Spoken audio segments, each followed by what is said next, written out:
Hola a todos, yo soy Eduardo, hoy es 20 de diciembre de 2016 y este ya es el quinto capítulo del podcast. Con este capítulo vamos a despedir ya el año y para ello vamos a hablar un poquitito de infraestructura, de cloud, de servicios y demás cosas. Si queréis os podéis quedar media horita conmigo y vamos a ver todo esto.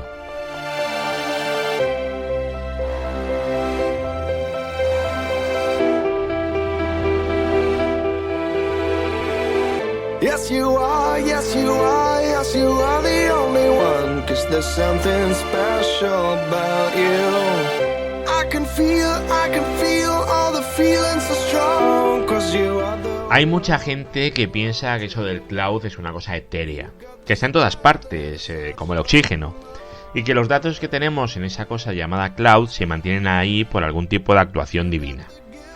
Es increíble, pero hay muchísima gente que no se pregunta qué es eso del cloud, cómo funciona o dónde están mis datos. ¿De verdad a la gente eso no le importa? Bueno, yo creo que por supuesto la gente está preocupada por conocer dónde están sus datos, por saber dónde están. Que cómo funcionan las cosas también le interesa. Lo que pasa es que hay empresas como Google, Apple, Amazon, Dropbox y demás que han conseguido hacer calar un mensaje a la sociedad que viene a decir que el cloud es algo mágico y le han dado un halo de misticismo totalmente impresionante, vamos.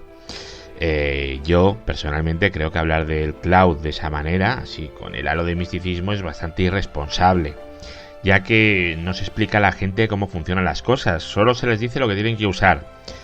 Yo creo que además de irresponsable, no es serio, porque estás tratando a tus clientes como si fueran tontos, y no es cierto.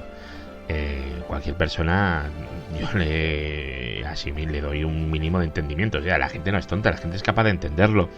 Lo que pasa es que se dedican a otras cosas. Yo, por ejemplo, me va a costar más entender algo que me comente un abogado. Y igual que un abogado le puede costar más entender esto, pero es que es a lo que se dedique cada uno. No es que uno sea más tonto y uno más listo. Y tampoco hace falta esconderle a la gente la información, ¿vale? El cloud como concepto es algo un poco abstracto, ¿vale? Realmente los datos se almacenan en discos duros, como los que se puede comprar en cualquier centro comercial.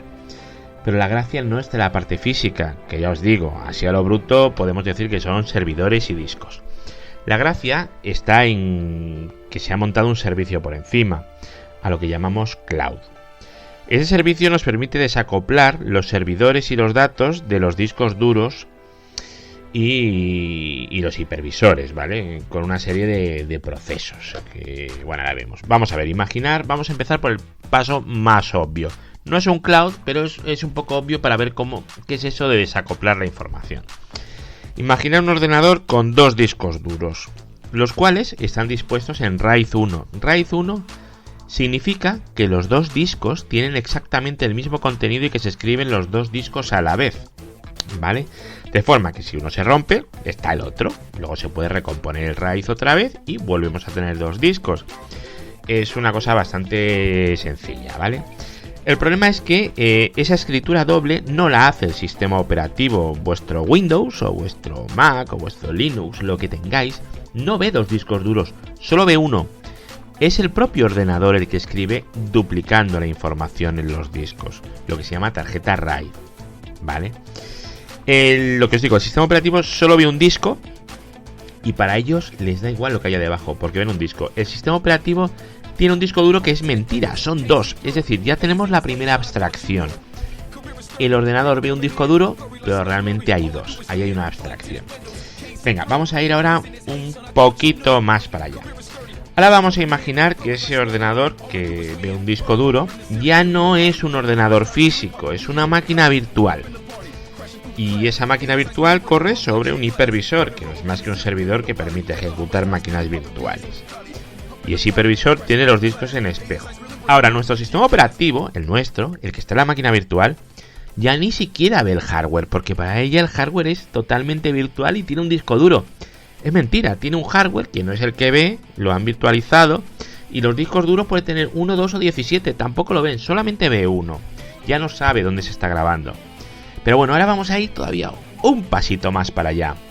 Ahora tenemos nuestra máquina virtual está corriendo en un clúster de hipervisores, es decir, sobre varios hipervisores. Nosotros ya no sabemos ni en qué hipervisor está corriendo. Con lo cual, si no sabemos ni en qué hipervisor está corriendo, como para saber en qué disco duro se está almacenando la información. Y si seguimos así, podríamos tenerlo en un BRS, por ejemplo, que es un tema de balanceo entre distintos centros de datos, etcétera. Con lo cual ya no sabríamos ni siquiera ni en qué país está nuestro servidor corriendo. Ahí hemos abstraído y hemos llegado ya a lo que es el concepto del cloud. El cloud es abstraer todo lo subyacente, todo lo que hay por debajo, ¿vale? De forma que el usuario solamente tenga datos y aplicaciones, una máquina. Lo que el usuario tiene realmente no tiene nada que ver con el hardware. Está totalmente abstraído, o sea, se ha separado totalmente. El usuario lo que ve es que tiene un servidor, pero no sabe que ese servidor está corriendo al final en un servidor físico, tan físico que tiene su propio cable de alimentación enchufado a un enchufe. Lo que no sabes dónde está eso.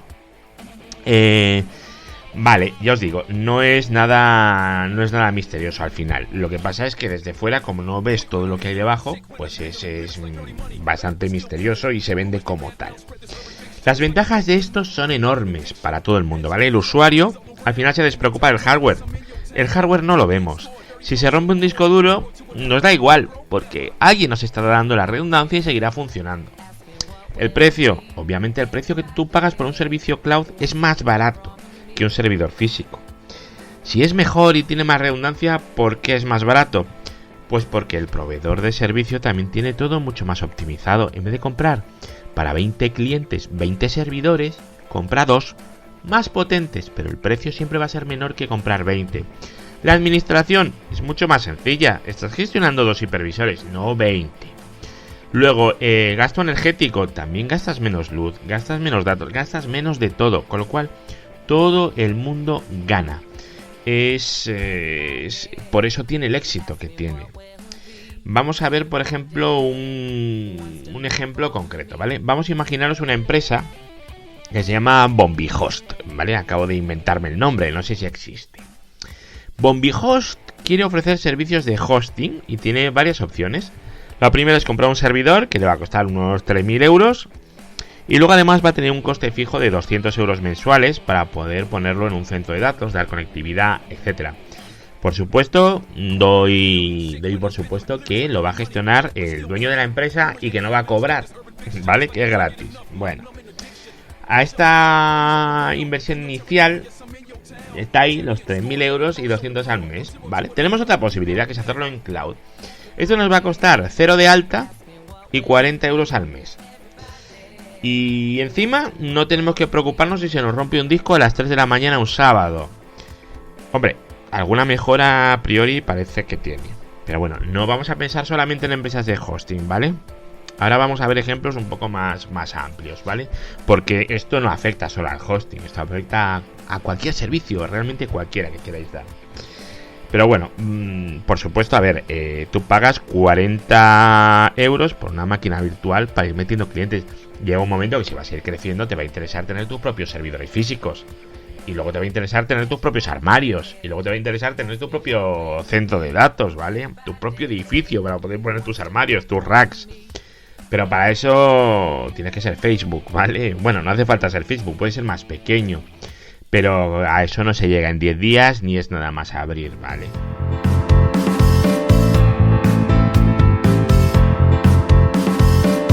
I'm busy, keeping that busy, steady on it busy, hustling real hard, duffel bag full of cash, making haters real mad, hating cause they ain't know how to get bread. I'm gonna make it happen, I'm at a young age, but I'm a classic like a black OCB paid, with some black kicks and a black shirt. I talk slick, flows gon' hurt, man.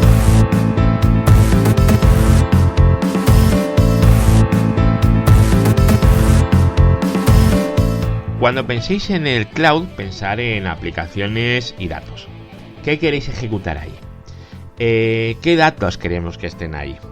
A lo mejor sois una empresa en la que tiene muchísima gente en cliente o fuera de la oficina y necesitáis que guarden los partes de trabajo constantemente en algún sitio, pero no os podéis preocupar de la parte física de los servidores, ¿vale?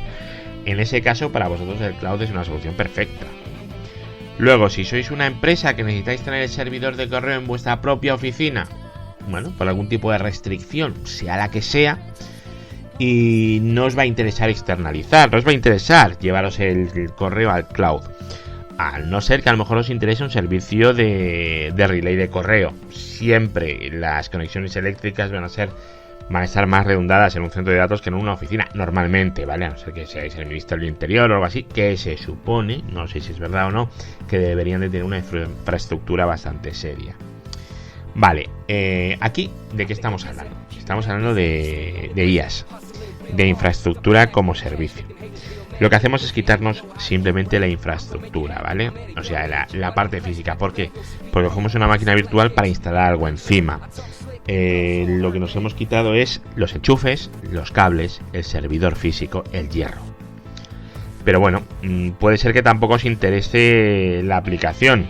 Imaginad que sois un periódico, sois todos periodistas y no sabéis de servidores, ni sabéis ni queréis saber.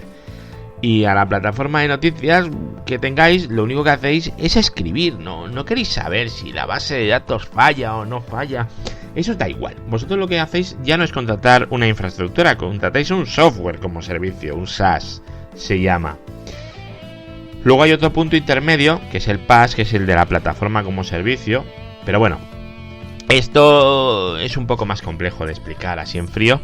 Pero quedaos con que es una cosa intermedia. No es ni me das algo para que yo despliegue mis servidores, ni tengo la infraestructura. Es yo tengo algo para desplegar por encima.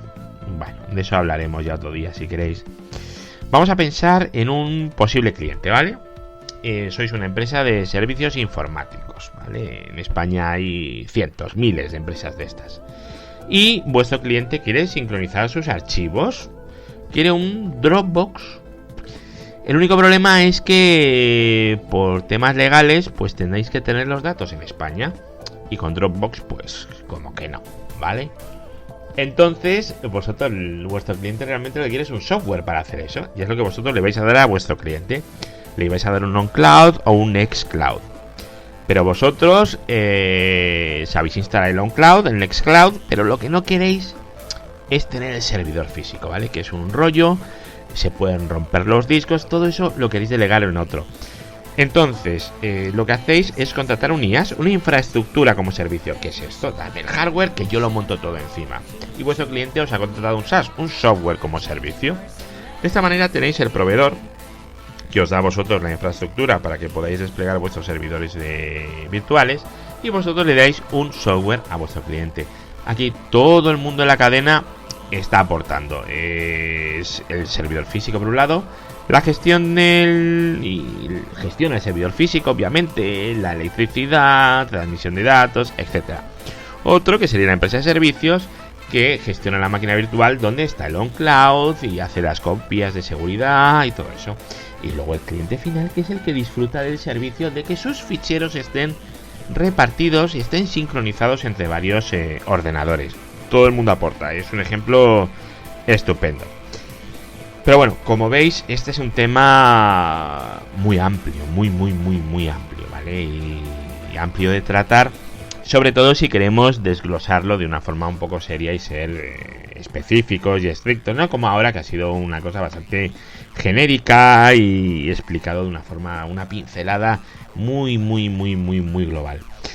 He pensado, no sé si os parecerá, que podría ahora en este año, en el 2017, empezar a hablar un poquito de ese tipo de cosas dentro del podcast, ya que he estado viendo que no había mirado hasta ahora lo que había en podcast, ¿vale? Aunque parece impresionante, pero bueno, veo que hay mucho marketing online, mucho tal, mogollón.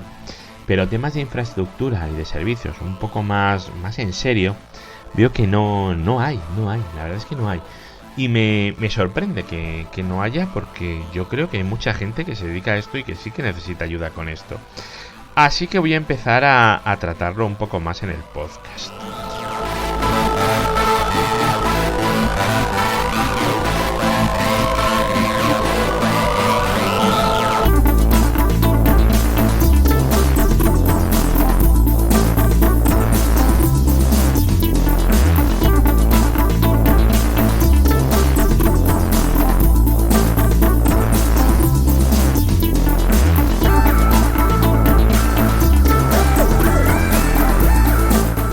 ahora vamos a cambiar un poquito de tercio y vamos a hablar de servicios de centros de datos. Pero solo un poco, ¿vale? Porque este tema es inmenso. A ver, lo primero que tenemos que tener claro es qué es un centro de datos. Si nos vamos a la Wikipedia, pone que se denomina Centro de Procesamiento de Datos, CPD, aquella ubicación donde se concentran los recursos necesarios para el procesamiento de la información de una organización. Bueno, yo aquí modificaría de una organización por de las organizaciones, porque hay CPDs que prestan servicios a una sola empresa y otros que prestan servicio a muchas empresas, dependiendo. ¿Qué servicios se pueden prestar en un CPD? Bueno, muchísimos. Desde la mera colocación de servidores hasta servicios de continuidad de negocios y BRS, pasando por cualquier servicio de comunicaciones, tránsito, VPNs o interconexiones con otras empresas o con puntos neutros. Y por supuesto todo lo referente al procesado de datos, prestación de servicios a terceros, etc. La primera cuestión para elegir un centro de datos para nuestra empresa o nuestro cliente, y lo primero sería diferenciar los centros de datos, porque bueno, según la Wikipedia puede ser cualquier cosa. Un garaje con aire acondicionado y 2 fibras podría ser un centro de datos perfectamente. Pero el sentido común y la experiencia nos ayuda a ver si es un centro de datos aceptable o no. Ahora, ¿qué pasa si no tenemos experiencia? ¿El sentido común nos va a decir si el centro de datos es majo o no? Sí, pero podemos apoyarnos en otras cosas, ¿vale? Si es la primera vez que vemos un centro de datos, pues no vamos a poderlos diferenciar. Realmente todos nos van a parecer muy monos. Bueno, aunque los hay que tienen una pinta, pero bueno, de esos mejor vamos a olvidarnos. Entonces, va a haber un comercial, una persona que nos va a atender y nos va a enseñar el centro de datos. Nos va a mostrar todas las bondades del edificio, de la instalación, y nos va a ocultar todas las fealdades, todas las cosas feas y horrorosas que tienen, que todos tienen sus cosas, también. Pero bueno, ¿y qué hacemos ahí? Porque nos van a contar las cosas buenas y las malas nos las van a ocultar. Vamos a preguntar el tier del centro de datos, tier, ¿vale? Que es la clasificación. El tier va desde 1 hasta 4, donde 1 es, bueno, no es lo peor, pero prácticamente, donde se puede hacer cortes en cualquier momento, no hay redundancias, ni aire acondicionado, ni acometidas eléctricas, ni nada. Como si cogemos el baño de nuestra casa, quitamos el váter y ponemos un rack. Básicamente es algo así. No es lo suyo para poner servidores o máquinas que sean importantes y críticos para nuestro negocio. Puede haber casos en los que sí, pues si buscamos algo para poner cosas críticas, pues no, ¿vale? En otro extremo tenemos el tier 4, como en el que está, pues eso, Neodigit y Tecnocrática, lo tenemos en un tier 4, que es la pata negra de los centros de datos. De estos en España, si pienso así de cabeza, creo que tenemos 3, ¿vale? Y luego me suena que en Barcelona, en la calle Acero, hay uno, pero no es el edificio completo, ojo, solamente una sala, pero este no lo tengo seguro, ¿vale? En Madrid hay 3 y en Barcelona a lo mejor una sala. Ya está, no hay más, ¿vale? Y bueno, en el medio tenéis toda la gama, el tier 2 o el tier 3, ¿vale? El tier 4, en el que estamos nosotros, por ejemplo, la mayor caída imaginable que pudieras llegar a tener serían 26 minutos al año en infraestructura. Ojo, si tienes un servidor dedicado y se rompe un disco duro, no tiene nada que ver con el CPD. En el CPD hablamos de infraestructura, de cortes eléctricos, ese tipo de cosas, ¿vale? Que no entre un generador. Y bueno, y estará todo duplicado, generadores, SAIs, todo. Fibras, todo, ¿vale? En mi caso, yo es que estoy muy mal acostumbrado, ¿vale? Y rara vez voy a un CPD que no sea al menos un tier 3. Pero bueno, a ver, ya os digo, este podcast ahora cuando lo estéis oyendo está alojado en los racks de Tecnocrática y está en el centro de datos tier 4 en Madrid. Y a mí eso me da bastante tranquilidad, ¿vale? Yo me voy muy tranquilito a casa sabiendo que las posibilidades de que se vaya la luz pues son bajas. Aunque bueno, oye, siempre puede haber unas pruebas de black building, pero bueno, toquemos madera. Pero vamos, es menos probable en un tier 4. Luego también, si vais a alojar en un tier 1, 2, 3 o 4, parece como muy obvio, ¿no? Que un tier 4 va a ser muy barato y un tier 4 va a ser muy caro. Y no tiene por qué. Bueno, a ver, quitando el CPD de Alcalá, el de Telefónica, que el precio de la colocación ahí es, vamos a dejarlo elegante, en algo elevado. Y solo tiene disponible salir a internet por Telefónica, porque para eso es de ellos. Pero bueno, ya os digo, si necesitáis un CPD, cuanto mayor ser tier, mejor. Pero que tenga también más de una conexión. Sería lo ideal. Vamos a ver, ya tenemos el factor principal para seleccionar el CPD. Ahora tenemos que mirar otras cosas, por ejemplo, las manos remotas. Si nuestra empresa está en Cuenca y tenemos los CPDs, los servidores, perdón, en un tier 3 o 4 de Madrid y no tenemos manos remotas, ¿qué más nos da? Al final vamos a tardar 2 o 3 horas en llegar. Así que tendremos que tener manos remotas, alguien en el local. Eso es muy importante también, que el CPD nos proporcione esos servicios. Luego, o que nos lo proporcione, ¿vale? Luego otro factor que a veces no se habla mucho es el de la conectividad. ¿Para qué quiero un tier 4 si solo puedo salir a internet por un proveedor? No tiene mucho sentido. La salida a internet es importante tenerla diversificada. No solo por la redundancia, sino por los distintos tipos de conectividades que tiene cada proveedor de tránsito. El BGP, al fin y al cabo, va a hacer su trabajo y la diversificación de esta conexión va a hacer que tengamos mejor servicio, ya que habrá unos prefijos que sean preferidos por un tránsito y otros que sean preferidos por otro, ya sea por saltos, por retardo o porque nosotros hayamos tocado la local preference o lo que sea.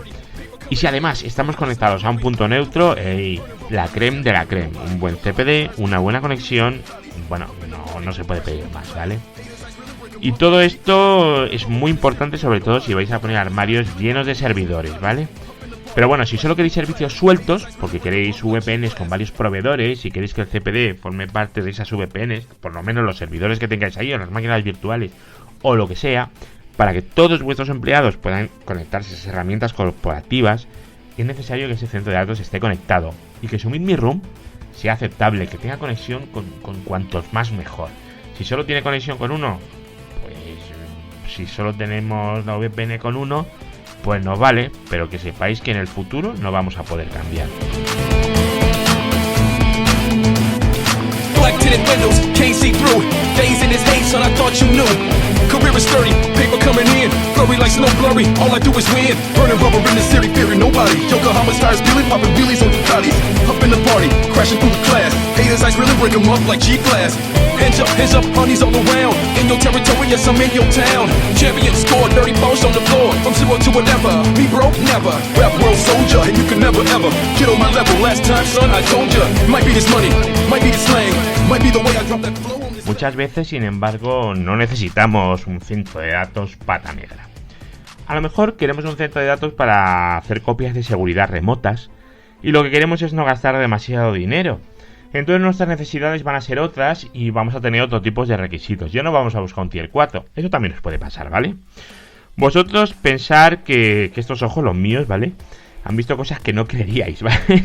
Desde centro de datos con conos en el suelo y carteles de no pisar el suelo falso por peligro de hundimiento, es verídico, ¿vale?, hasta centros de datos donde se podía tomar sopa en el suelo. Con lo cual os quiero decir que el abanico de posibilidades es infinito, ¿vale? Y luego hay que quitarse la cabeza también falsos mitos, ¿vale? Como en el que en un centro de datos hace frío. Si entráis en un centro de datos en el que hace mucho frío, ya sabéis que no es nada óptimo. A ver, os cuento. Los centros de datos tienen un indicativo llamado PUE, ¿vale? Que es el Power Usage bueno, el nivel de eficiencia de potencia, ¿vale? Que lo que hace es medir la eficiencia del mismo. Si vamos a un CPD con un PUE de 2, significa que por cada vatio gastado en alimentar las máquinas, hace falta otro vatio para enfriar.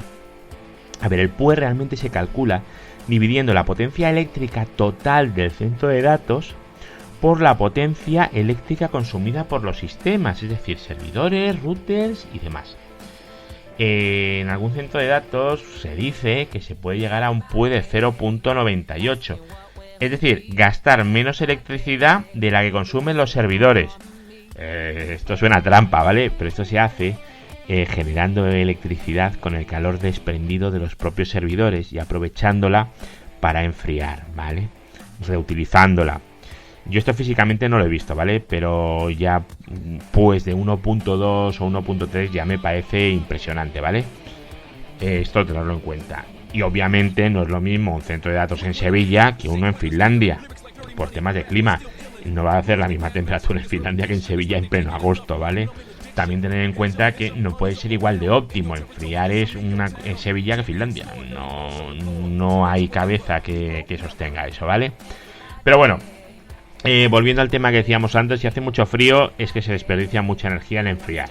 Y si hace demasiado calor, nuestros servidores van a trabajar más para refrigerarse y va a subir también el consumo. Así que bueno, hay que buscar un equilibrio entre costes, ¿vale? Luego también está el mito de que, bueno, sabéis que va un pasillo caliente y un pasillo frío. Todos los servidores van iguales, de forma que el calor se evacúe en un sentido y se coja el aire desde el sentido opuesto del armario, ¿vale? Para que el aire siempre tenga un flujo. Bueno, lo que antiguamente se hacía era encerrar el frío, luego ha dado por enfriar el calor. Depende del diseño de cada centro de datos, ¿vale? Hay de todo. Este tema la verdad es que es apasionante y creo que podría tirarme hablando de esto durante días. Pero voy a organizarlo todo, las ideas que tengo, ¿vale? Para a partir del año que viene podamos irlo discutiendo de forma ordenada en el podcast, ¿vale? O sea, no un curso, sino poderlo discutir lo relacionado con centros de datos, clouds y demás, de una forma ya ordenada y de forma que podamos entre todos ir conversando sobre esto. Bueno, espero que el tiempo que le hemos dedicado al capítulo de hoy lo hayáis disfrutado y ya os digo, a partir del año que viene vamos a hacer énfasis en este tipo de temas, porque veo que no están cubiertos y sí son muy interesantes. Obviamente la audiencia no es infinita, ¿vale? Esto no le interesa a todo el mundo. Y a los que nos interesan los centros de datos somos pocos. Pero bueno, a mí es lo que me interesa y lo que me gusta. Si buscara audiencia, hablaría de fútbol, ¿vale? Y vamos a hablar de centros de datos y de cloud de momento, ¿vale? Hasta que, bueno, salga otro tema que me parezca más interesante. Pero yo creo que este entorno puede ser muy interesante. Recordad que os podéis suscribir en eduardocollado.com, en iVoox, en Spreaker y en 10.000 sitios más, ¿vale? En el iTunes, hay un montón. Si vais a eduardocollado.com, ahí seguro que descubrís el botón de suscribiros, ahí podéis suscribiros.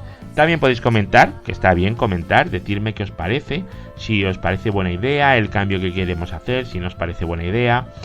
Comentarme qué opináis y me vais diciendo.